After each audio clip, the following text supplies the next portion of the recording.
मैं ऐसे ही खाता पीता उठ के आपके पास नहीं आ सकता जब तक मैं रात परमेश्वर के साथ ना बिताऊं तो। हालेलुया। अगर मेरी जिम्मेवारी बड़ी है, मेरी ब्लेसिंग बड़ी है, मेरी जिम्मेवारी बड़ी है, परमेश्वर ने कहा अगर मैं तुझे ज्यादा दूंगा तो ज्यादा का हिसाब भी तुझसे लूंगा। लेकिन वो मान लो मसीह सो रहा है तो परमेश्वर फिर उससे हिसाब लेगा, उसको जगाएगा, टेढ़ी उंगली करेगा ताकि वो जाग जाए और उसके कामों को करे। इससे अच्छा कि वो टेढ़ी उंगली करे और हम जागे और लेट हों, इससे अच्छा ये है कि हम सीधा अपने रास्ते पे चले जाएं ताकि जो ब्लेसिंग उसने जिस टाइम पर देनी है वही टाइम पर हमारी जिंदगी में आए। हालेलुया। परमेश्वर ने उस 38 साल के रोगी को ये नहीं कहा कि ठीक है अब जाके ना तू साफ पानी पिया कर, वो भी जरूरी है, खाना भी जरूरी है साफ, लेकिन परमेश्वर ने कहा तो फिर से पाप मत करना, क्योंकि ये मेजर रीजन है, ये सबसे बड़ा कारण है कि तू सदा मुसीबत में रहा, लोग तुझसे दूर रहे, फाइनेंशियली तू घाटे में रहा क्योंकि तूने पाप किया। कुछ लोग गधों की तरह प्रार्थना करते रहेंगे, प्रभु मेरा फाइनेंस क्यों नहीं हल होता, मेरा कर्जा, मैं कमेटी के बाद कमेटी उठा रहा हूं लेकिन अपना पाप कभी नहीं छोड़ेंगे। फोन पे ब्लू फिल्में वैसी चलती रहेंगी रातों रात, क्योंकि उन्हें मालूम नहीं कि उन्हीं की वजह से वो कटिंग हो रही है आपकी। परमेश्वर ने पुराने नियम में कहा अगर कोई कोड़ी हो जाए, किसी को कोड़ हो जाए तो उसे छावनी से बाहर कर देना, वो अपने लोगों से दूर रहा करे और छावनी से दूर जंगलों में रहा करे और उसे अपने लोगों में आने की इजाजत नहीं हो। और जब वो शुद्ध हो जाए और चंगा हो जाए तो आके पहले याजक को दिखाए, अगर याजक बोले हाँ ये शुद्ध हो गया तो फिर अपने लोगों में जाने पाए, बिजनेस करने पाए, काम करने पाए। मान लो एक बंदा लकड़ी का काम करता है, उसको कोड़ हो गया, उसका परिवार उस पर चलता है, तो अगर उसको कोड़ हो गया, उसका लकड़ी का काम उसकी वाइफ तो करेगी, उसको तो आता नहीं, मतलब वो काम ठप हो गया और वो जंगलों में रहेगा। यानी उसके फाइनेंस का नुकसान होगा, इमोशनली नुकसान होगा कि वो अपने परिवार से दूर अकेला रह रहे, कोई खाने वाला नहीं, कोई पकाने वाला नहीं वहां पे। पैसा कमाना तो दूर की बात है, अब खर्चा हो रहा है उल्टा, घाटा पड़ रहा है उल्टा।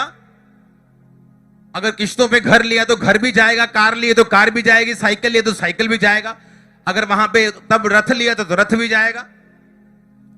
मतलब एक पाप की वजह से उसको फाइनेंशियली नुकसान हुआ, पाप की वजह से फिजिकली तो नुकसान हुआ ही हुआ, क्योंकि पाप को कोड़ के समांतर परमेश्वर रखता था पुराने नियम में। अगर वो कोड़ की बात कर रहा है तो वो पाप की बात कर रहा है। हालेलुया। इसलिए जब कोड़ी परमेश्वर के पास आया तो उसने कहा प्रभु अगर तू चाहे तो मुझे शुद्ध कर सकता है। परमेश्वर ने कहा मैं चाहता हूं कि तू शुद्ध हो जाए, क्योंकि परमेश्वर चाहते हैं कि हम अपने कोड़ से, अपने पाप से शुद्ध हों और हमारी जिंदगी में वो सब वापिस आए जो शैतान ने छीने। हालेलुया। परमेश्वर ने कहा मैं चाहता हूं तू शुद्ध हो जाए, यस आई एम विलिंग, मैं चाहता हूं तू शुद्ध हो जाए। और परमेश्वर ने, बाइबल कहती है, उसे छुआ और उसके पाप, उसके कोड़ को दूर किया। उसी तरह से जब कोड़ जाता है, अगर कोड़ चला गया तो बंदा वापस घर में आता है, अगर घर में आएगा तो दोबारा बिजनेस करेगा, दोबारा बच्चों में रहेगा, वही फिजिकल लाइफ में फिट रहेगा, परिवार के साथ फिट रहेगा, मेंटली फिट रहेगा, फाइनेंशियली फिट रहेगा। आप मेरी बात समझ रहे कि नहीं? और उसी तरह से कोड आज पाप को दर्शाता है। जब पाप आता है तो घाटा आता ही आता है, वो इधर से ना आए वो इधर से आ जाए, वो फाइनेंस से ना आए वो परिवार से आ जाएगा, परिवार से नहीं आएगा सेहत से आ जाएगा, वो घाटा पड़ना ही पड़ना है। क्योंकि बाइबल कहती है, दानियेल ने कहा हमको लज्जित होना पड़ता है जब हम तेरे हुक्मों पे नहीं चले, हमने तेरी आज्ञाओं को तोड़ा, हमने वो दास जो तेरे नबी बातें करते थे हमने उनके ऊपर मन नहीं लगाया। हालेलुया। अब आपको क्या करना है? आपको शास्त्र के साथ जुड़ना है। कौन सा शास्त्र? जो आपके हाथ में पवित्र बाइबल है, इसके साथ। यहां आपको मालूम होगा कि जिस बात के लिए आप रो रहे हैं और चिंतित हो रहे हैं वो तो परमेश्वर ने आपको दे दी है। यीशु मसीह ने कहा मैं तुम्हें स्वर्ग के राज्य की कुंजियां दूंगा, चाबियां दूंगा। अगर आज किसी के पास बड़ी चर्च है और कोई ऐसा व्यक्ति जो बड़ी चर्च चाहता लेकिन उससे हो नहीं रहा, इसका मतलब वो चाबी उसके पास नहीं। आप मेरी बात समझ रहे कि नहीं? कोई परमेश्वर के करीब है और कोई अच्छा काम कर रहा है, इसका मतलब वो चाबी उसके पास है, वो कुंजी उसके पास है। दरवाजा कितना भी बड़ा क्यों ना हो, खुलता वो चाबी से ही है। तिजोरी कितनी भी सोने की क्यों ना हो, खुलती वो चाबी से ही है। ऐसी कोई तिजोरी नहीं जिसकी चाबी नहीं, जिसका कोड नहीं। हाँ या ना? अगर आज की भाषा में बोलो तो परमेश्वर ने कहा, मैं तुझे स्वर्ग के राज्य के कोड्स दूंगा, तुझे पासवर्ड्स दूंगा।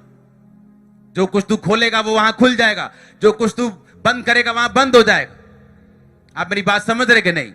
उसने कहा, मैं तुझे स्वर्ग के पासवर्ड्स दूंगा, चाबियां दूंगा, कुंजियां दूंगा, पासवर्ड्स दूंगा। हालेलुया। अगर एप्पल के फोन में पासवर्ड भूल जाए तो वो जीरो हो जाता है फोन, उसका पूरा चेंज करना पड़ता है हजारों रुपए का, तब जाके वो अपना हो पाता है। मतलब वो फोन ही खत्म हो गया एक तरह से, अगर पासवर्ड भूल गए। परमेश्वर ने कहा, मैं तुम्हें पासवर्ड दूंगा, तू खोलेगा सब कुछ, और जिसको बंद करना चाहेगा तू बंद कर देगा। तू बीमारी को बंद करना चाहता है, तू पासवर्ड लगाएगा, उसको बंद कर देगा। तू फाइनेंस में उठना चाहता है, पासवर्ड लगाएगा, उठ जाएगा। और सारे पासवर्ड ओपन हो आपकी लाइफ के ऊपर यीशु मसीह के नाम में। आमीन। आप समझ रहे इन बातों के नहीं? इसका मतलब विश्वासी को क्या करना है? विश्वासी को अपने कंफर्ट लेवल से बाहर आना है, ताकि परमेश्वर उसको डिस्कंफर्ट करके अपने पास ना खींचे। अपने आप ही, पंजाबी कहते बंदा बन के परमेश्वर वाल तुरना। आप डंडे दे नाल या प्यार दे नाल? पौलुस कहता है, मैं डंडे के साथ आऊं तुम्हारे पास, क्या प्रेम